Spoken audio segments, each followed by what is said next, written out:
Father is God, God is Father. Holy Spirit is God, God is Holy Spirit. Son is God, God is Son. Son is not Father, Father is not Son. Son is not Holy Spirit, Holy Spirit is not Son. Father is not Holy Spirit, Holy Spirit is not Father. Jadi ini adalah diagram yang sangat membantu kita untuk menolong kita memahami bahwa Allah yang kita sembah itu adalah Allah yang esa, yang tunggal. Esensinya adalah satu, namun mempunyai tiga pribadi, Bapa, Putra, dan Roh Kudus.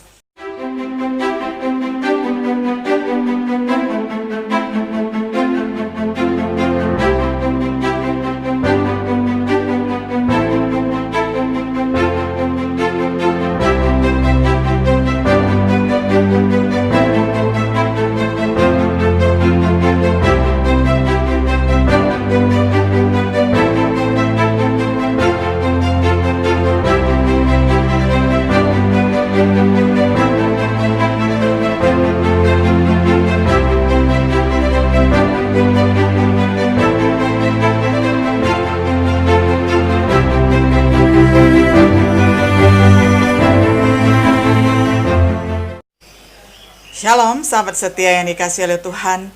Jumpa lagi di dalam acara Renungan Sahabat Setia. Pada hari ini kita akan membawakan satu tema yang teramat sangat penting di dalam kehidupan kekristenan kita, yakni tentang doktrin Tritunggal. Saudaraku yang dikasihi oleh Tuhan, kita akan belajar bersama-sama Biblical Trinity, konsep Allah Tritunggal di dalam Alkitab.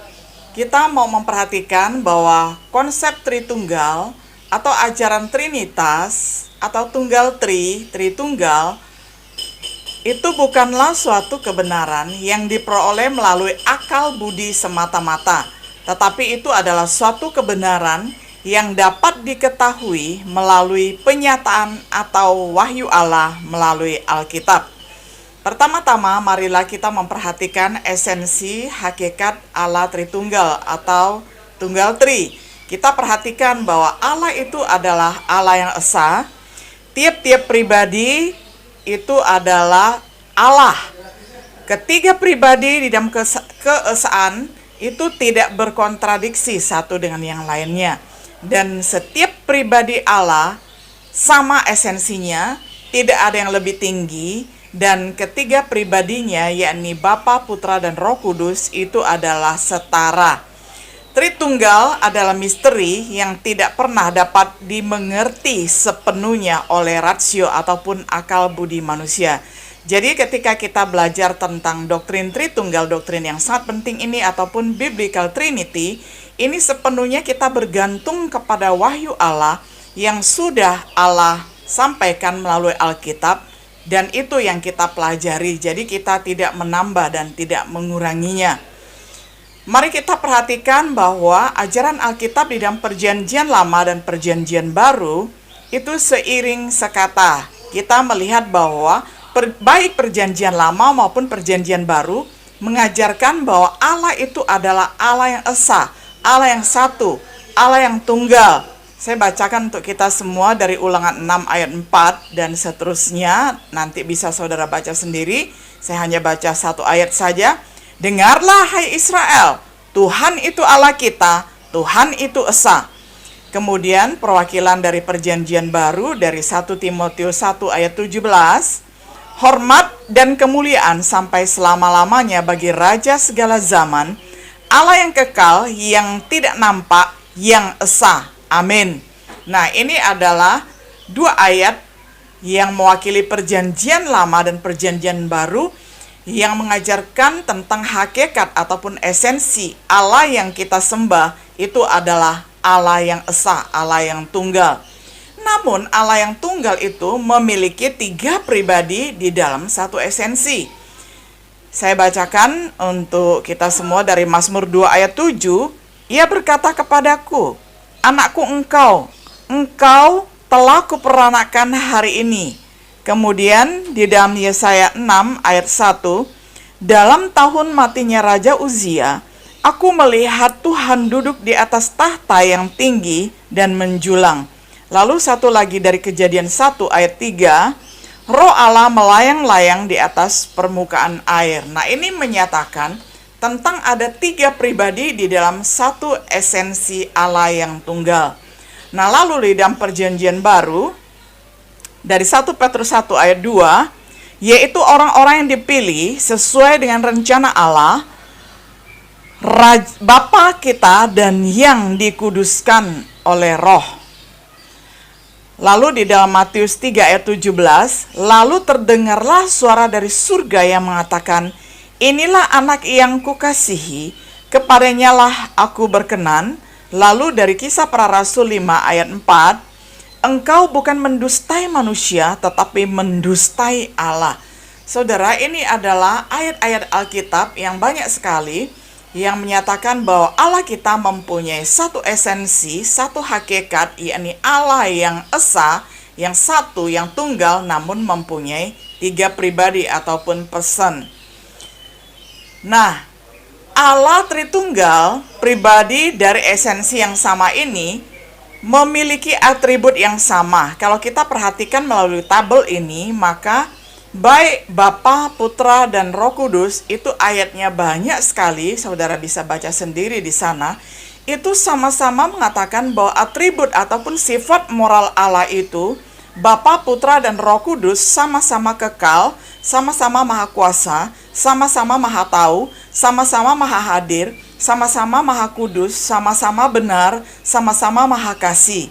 Lalu kita melihat peranan yang sama dalam 3 pribadi yang terkait. Ketiganya, yakni Bapa, Putra, dan Roh Kudus, sama-sama menciptakan dunia, menciptakan manusia.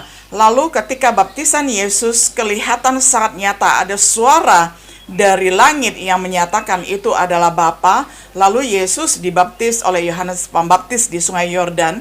Lalu ada burung merpati yang merupakan simbol dari Allah Roh Kudus. Nah, itu sangat jelas sekali. Kemudian masih banyak lagi dalam peristiwa yang lain. Misalnya dalam penyaliban Yesus, kematian Yesus, kebangkitan Yesus. Banyak sekali ya kita melihat bahwa Allah yang satu, yang tunggal, itu memiliki 3 pribadi. Saudara, ketika saya belajar teologi, ada beberapa semester saya sangat bingung sekali dengan pelajaran ini, dengan doktrin Tritunggal, padahal ini adalah doktrin yang sangat penting. Karena kalau kita tidak mengenal doktrin ini dengan benar, tidak belajar baik-baik, maka landasan ilmu yang lain juga kemungkinan akan salah ketika kita mempelajarinya. Jadi ini adalah landasan yang sangat hakiki untuk kita belajar ilmu-ilmu yang lain. Jadi saya berdoa kepada Tuhan selama semester pertama, kedua, dan ketiga, lalu semester keempat, sampai pada satu saat ketika saya seharian ada di perpustakaan dan kemudian membuka-buka buku, saya ketemu satu diagram yang akhirnya mengubah seluruh kehidupan saya. Ya, dari waktu itu umur 20, sekarang setelah 30 tahun kemudian, saya bersuka cita sekali karena menemukan satu ancient diagram of the Holy Trinity. Yakni ada satu diagram kuno tentang Allah Tritunggal. Nah, ini saya scan, tidak berwarna ya, tetapi sekarang ada banyak anak milenial yang sudah membuatnya menjadi berwarna ya, karena ini adalah penemuan saya 30 tahun yang lalu di dalam suatu buku yang sangat bagus. Nah, baik yang diagram berwarna maupun yang tidak berwarna ya, seperti ini ada ayat lebih lengkap, Biblical Trinity. Kalau kita bandingkan dengan yang kuno yang tidak berwarna ini, tidak ada ayat, hakikatnya sama saja. Cara membacanya sama, bahwa Allah adalah Bapa, Bapa adalah Allah. Allah adalah anak, anak adalah Allah. Allah adalah Roh Kudus, Roh Kudus adalah Allah. Kemudian di lingkarannya itu ada kata is not. Jadi bacanya adalah Bapa bukanlah Allah Roh Kudus, Allah Roh Kudus bukanlah Bapa. Bapa bukanlah anak, anak bukanlah Bapa. Anak bukanlah Roh Kudus, Roh Kudus bukanlah anak ya. Nah, jadi ini jelas sekali adalah diagram yang sangat sederhana tetapi bermutu tinggi dan sangat jelas mengajarkan tentang Allah Tritunggal. Dan ini adalah hasil peninggalan dari Bapak Gereja di abad mula-mula sekitar abad ketiga. Jadi kalau kita hitung-hitung sudah 18 abad menjadi berkat bagi kita untuk memahami Allah Tritunggal dengan lebih jelas dan lebih gamblang. Nah, untuk melihat yang ada ayatnya sama saja, Biblical Trinity, mau dibaca dalam bahasa Inggris boleh. Father is God, God is Father. Holy Spirit is God, God is Holy Spirit. Son is God, God is Son. Son is not Father, Father is not Son. Son is not Holy Spirit, Holy Spirit is not Son. Father is not Holy Spirit, Holy Spirit is not Father.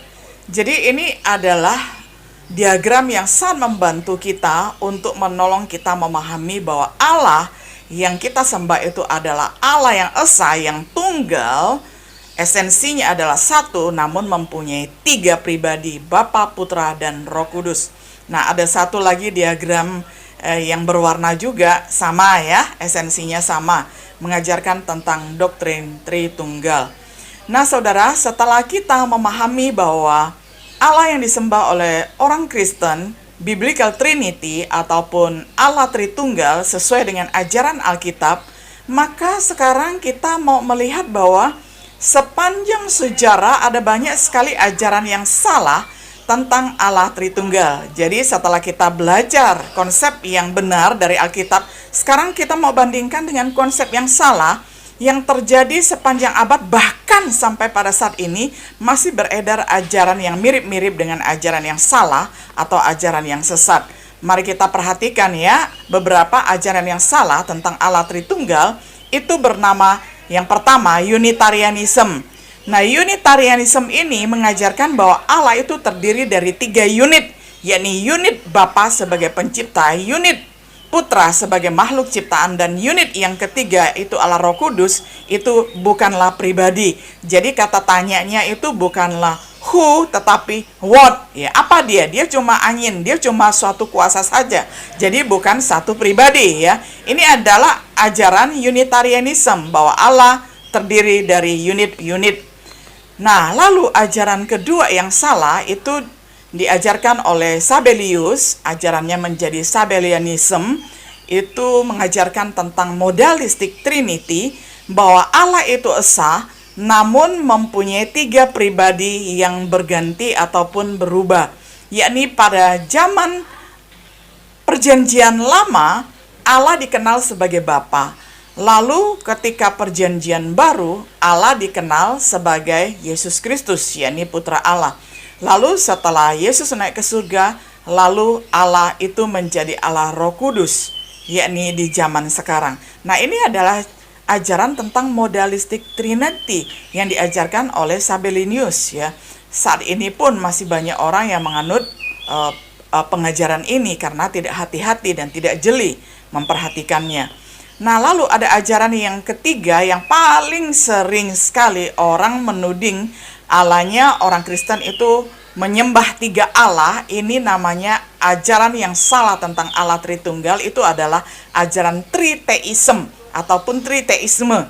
Itu dikatakan, kita dituduh orang Kristen dianggap sudah menyembah 3 Allah, yakni Allah Bapa, Allah Putra, dan Allah Roh Kudus. Jadi bukan satu Allah mempunyai 3 pribadi, tetapi melainkan Triteisme. Jadi ini bukan ajaran tentang Tritunggal. Nah, ini saudara harus hati-hati karena banyak orang tidak mengerti, yang hanya menggunakan rasio tetapi tidak menggunakan iman, tidak percaya kepada firman Tuhan, menuding kita menyembah 3 Allah, padahal kita menyembah Allah yang satu tetapi pribadinya adalah 3. Nah, kemudian tentang pribadi yang kedua, tentang Allah Putra ataupun yang kita kenal sebagai Tuhan Yesus Kristus, ini adalah pandangan yang mempunyai pandangan sendiri yang salah. Di dalam sejarah banyak sekali ajaran yang salah mengajarkan tentang kristologi ataupun mengajarkan tentang pribadi kedua, yakni Yesus Kristus. False view of the person of Christ. Kita melihat ajaran yang pertama itu adalah Ebionism. H itu adalah human, D itu adalah divine. Jadi H itu adalah human. Ebionism memandang bahwa Yesus Kristus itu adalah hanya manusia semata, karena yang dicoret di situ adalah D-nya, divine-nya. Jadi Yesus Kristus bukan Allah. Jadi Ebionis menyangkal tentang keilahian ataupun menyangkal tentang natur ataupun kodrat ilahinya Yesus. Nah, lalu Docetism menyangkal tentang kemanusiaan Yesus. Jadi sebaliknya ajarannya dengan Ebionism. Jadi Docetism ini menyangkal tentang kodrat kemanusiaan Yesus. Jadi hanya menganggap Yesus itu sebagai Allah, bukan manusia sejati. Nah, lalu Arius, ajarannya menjadi Arianism, menyangkal tentang divine nature ataupun keilahiannya. Jadi mirip dengan ajaran Ebionis. Arius hanya mengakui human nature di dalam pribadi Yesus Kristus ataupun kodrat manusia sejati Yesus. Tidak mengakui Yesus sebagai Allah. Nah, lalu Nestorius, ajarannya menjadi Nestorianism, menyangkal kesatuan natur, yakni dia mengajarkan bahwa natur ilahi dan natur kemanusiaan Yesus Kristus itu terpisah, jadi bukan satu kesatuan. Nah, ini semua adalah ajaran yang salah. Dua lagi kita mau melihat Eutychus, ya, Eutychism mengajarkan tentang menyangkal tentang distinction of nature. Jadi menyangkal tentang tentang perbedaan antara human nature and divine nature, ya. Jadi ajaran Eutychism ini adalah menyangkal tentang perbedaan antara kemanusiaan dan keilahian Yesus. Jadi dia melihat tidak ada bedanya begitu, ya, padahal bisa dibedakan. Nah, lalu yang terakhir, pandangan yang salah tentang putra, yakni tentang pribadi yang kedua Allah Tritunggal, itu adalah pandangan Apollinarius, ya, yang menyangkal tentang human spirit. Jadi dia mengakui bahwa Yesus itu adalah Allah dan Yesus juga adalah manusia, tetapi manusia yang terdiri dari body, yakni jasmani, lalu jiwa, lalu roh yang disebut dengan logos. Nah, logosnya itu dicoret. Jadi Apollinarius tidak mengakui adanya human spirit, ya, roh manusia tidak ada pada diri Yesus, karena dia sendiri adalah Allah. Jadi dari keilahiannya itu yang adalah roh, itulah yang menghidupi ataupun yang menggantikan logos di dalam diri manusianya Yesus. Nah, ini adalah ajaran yang salah sepanjang abad, dan sampai hari ini masih ada orang yang belum clear tentang hal ini. Dan ini sangat menolong kita, ya.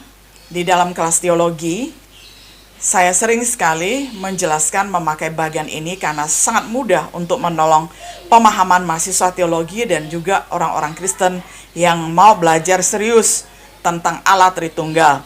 Nah, kita kembali lagi memperhatikan tentang the union of deity and human in the person of the Son, tentang kesatuan dari keilahian dan kemanusiaan di dalam pribadi Allah Anak, yakni Yesus Kristus. Nah, kita melihat bahwa Yesus Kristus itu adalah manusia sejati dan Allah sejati. Saya tidak suka menggunakan kata Yesus itu adalah manusia 100% dan Allah 100%, karena itu adalah bahasa teknis. Saya suka memakai bahasa Alkitab bahwa Yesus adalah manusia sejati atau sepenuhnya manusia, atau Yesus adalah sepenuhnya Allah dan Allah sejati. Jadi nggak pakai persen-persen. Karena sekarang kalau kita pakai kata 100%, kalau kita zoom, ya, secara teknis, 100% sekarang bukan yang paling tinggi, ada yang 1000%, ada yang 2000% dan sebagainya. Jadi Allah kita adalah Allah yang roh, tidak bisa memakai bahasa teknis. Nah, jadi saya memakai bahasa Alkitab saja. Jadi di dalam pribadi Allah Anak, yakni Yesus Kristus, sepenuhnya adalah Allah sejati, sepenuhnya adalah manusia sejati. Nah, di dalam kodrat manusia ataupun kodrat Allah, ya, karena Yesus mempunyai kodrat Allah dan kodrat ilahi ini, maka kodrat ilahinya ini Yesus bersatu dengan Allah Bapa dan bersatu dengan Allah Roh Kudus. Nah, jadi bagian ini menolong kita sangat jelas sekali bahwa kedua kodrat ini, kodrat Allah dan kodrat manusia, tidak bisa dipisahkan di dalam diri Yesus, tetapi juga tidak bisa diaduk atau dicampur seperti kita mencampur kopi dan susu, kita aduk-aduk lalu menjadi abu-abu. Tidak bisa seperti itu, saudara. Nah, tetapi di dalam perannya, di dalam kehidupan, di dalam Alkitab, kalau kita lihat melalui Injil, itu sangat jelas sekali, sering sekali terlihat kemanusiaan Yesus sejati. Sering sekali juga terlihat keilahian Yesus sejati. Jadi Yesus bertindak melalui kedua natur tersebut. Melalui natur manusia, Yesus Kristus jelas ya terlokalisir. Dia hidup selama 33,5 tahun hanya ada di sekitar Palestina, sekitar Yerusalem dan sebagainya. Lalu dia juga mengalami proses learning, proses pembelajaran. Dia belajar dari kanak-kanak sampai kepada dewasa ya. Sampai pada umur 30 dia belajar Taurat, saudara ya. Karena seorang rabi, seorang guru harus belajar. Dan seorang laki-laki Israel itu baru boleh menjadi guru, boleh menjadi rabi kalau dia sudah berumur 30 tahun. Jadi bayangkanlah Yesus belajar berpuluh-puluh tahun ya. Nah, karena sebagai manusia sejati dia harus mengikuti proses ini. Lalu dia juga terbatas dalam kemanusiaannya.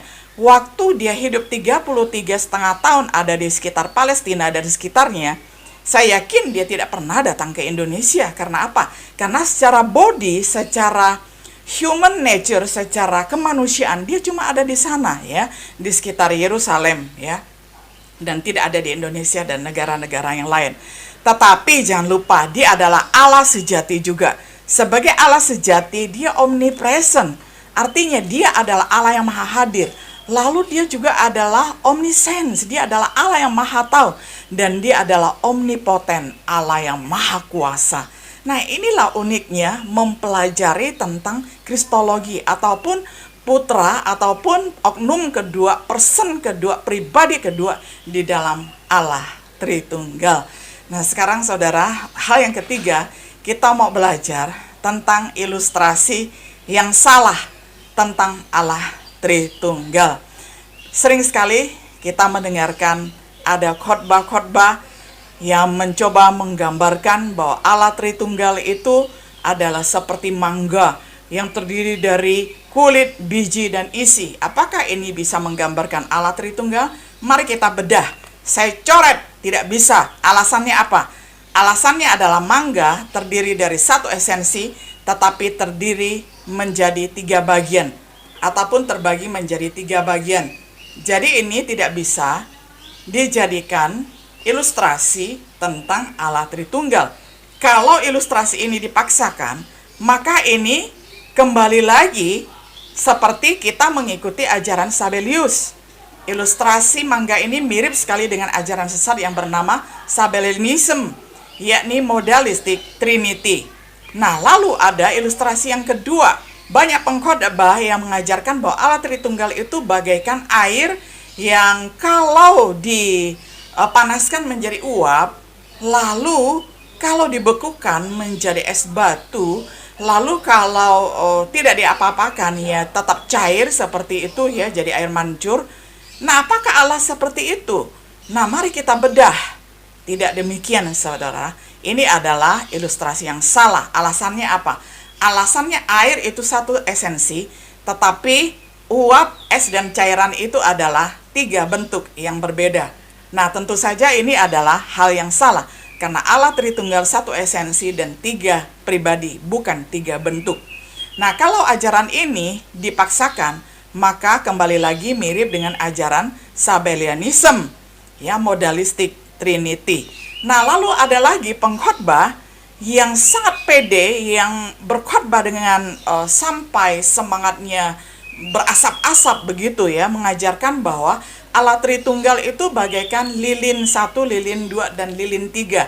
Apinya ini bisa diambil dari lilin pertama, lalu dinyalakan ke lilin kedua, lalu lilin kedua nyalakan ke lilin ketiga.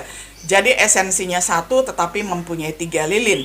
Saudara, mari kita bedah apakah ini bisa dijadikan ilustrasi tentang Allah Tritunggal. Salah ya, tidak bisa, karena alasannya adalah lilin ataupun api di lilin itu memang satu esensi. Tetapi ini adalah 3 lilin kembar, 3 bentuk kembar. Nah, Allah Tritunggal yang kita sembah, ya, Bapa bukanlah Putra, Putra bukanlah Bapa, Bapa bukanlah Roh Kudus bukanlah Bapa, dan seterusnya. Itu menggambarkan apa? Bahwa 3 pribadi itu bukan bentuk yang kembar. Pribadinya berbeda, Bapa, Putra, dan Roh Kudus.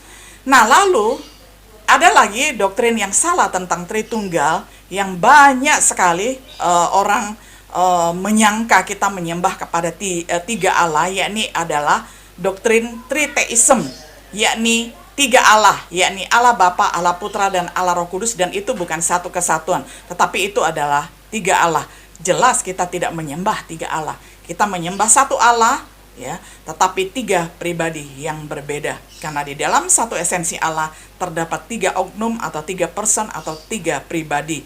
Nah, lalu ada lagi ilustrasi tentang Allah Tritunggal itu dikhotbahkan sebagai seorang ayah. Kalau dia ini masih punya orang tua, statusnya adalah anak. Kalau dia punya istri, statusnya adalah suami. Kalau seseorang ini sudah punya anak, maka dia dipanggil bapak atau papi atau papa atau bapak, ya, oleh anaknya. Jadi satu pria ini mempunyai 3 status, yakni sebagai anak, suami, dan bapak. Apakah ini bisa menggambarkan tentang Allah Tritunggal? Kita bedah, ya, kita coret. Ternyata tidak bisa. Alasannya adalah bapak ini nggak tahu siapa namanya, bapak bertopi saja gitu ya. Nah, dia ini adalah seorang, satu pribadi, tetapi mempunyai 3 peran. Nah, Allah yang kita sembah itu adalah satu esensi, 3 pribadi, bukan satu pribadi dan 3 peran. Makanya kalau kita paksakan ilustrasi ini menjadi khotbah ataupun dijadikan sebagai penjelasan untuk Allah Tritunggal, maka kembali lagi ini adalah seperti ajaran yang sesat ataupun ajaran Sabellius ataupun ajaran Sabellianism yang mengajarkan tentang modalistic Trinity.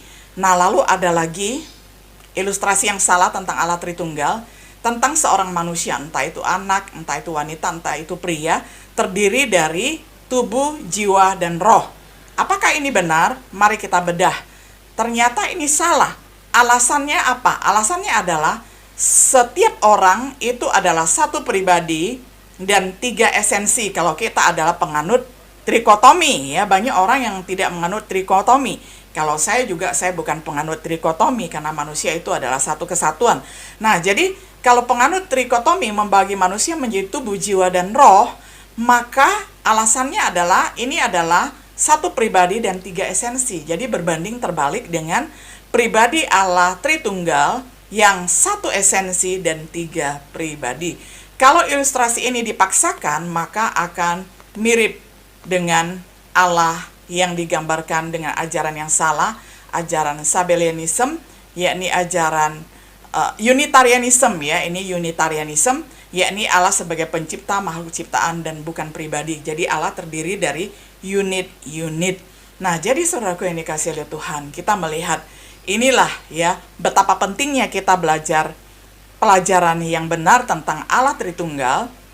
Karena Allah, orang Kristen, Allah yang kita sembah adalah Allah yang hidup, yang disembah oleh Bapa beriman kita, mulai dari Abraham, Ishak, dan Yakub, dan sampai hari ini, seluruh orang Kristen mestinya kembali kepada Biblical Trinity, yakni Trinity ataupun Tritunggal, Trinitas, yang dilukiskan oleh Alkitab, yang digambarkan oleh Alkitab, dan yang diceritakan oleh Alkitab, dan yang dijelaskan oleh Alkitab. Ya, jadi kita tidak percaya Dwitunggal tetapi Tritunggal. Nah, kiranya dengan pengenalan akan doktrin yang benar, doktrin Allah itu sangat penting. Kalau doktrin kita benar, maka hidup kekristenan kita akan benar. Kalau kita salah belajar doktrin, maka kehidupan kekristenan kita pasti salah, saudara. Hari ini ada begitu banyak ajaran yang tidak benar yang keluar dari Alkitab. Mari saudara, kita belajar jeli dan kembali kepada Alkitab untuk mengikuti ajaran yang benar, ajaran yang sehat, sehingga dengan demikian semakin hari kita semakin siapa Allah yang kita sembah, dan kiranya kita boleh melayani dengan benar, kita bertumbuh dengan benar, serupa dengan Yesus Kristus yang menjadi acuan hidup kita. Kiranya Tuhan Allah Tritunggal, yakni Bapa, Putra, dan Roh Kudus menolong kita semua, memberkati kita semua, memberkati saya, memberkati sahabat setia dimanapun saat ini berada. Kita terus bertumbuh di dalam firman, iman, dan pengenalan yang benar akan Allah, dan terus tidak bosan-bosannya belajar setiap hari. Tuhan Yesus memberkati kita semuanya. Shalom.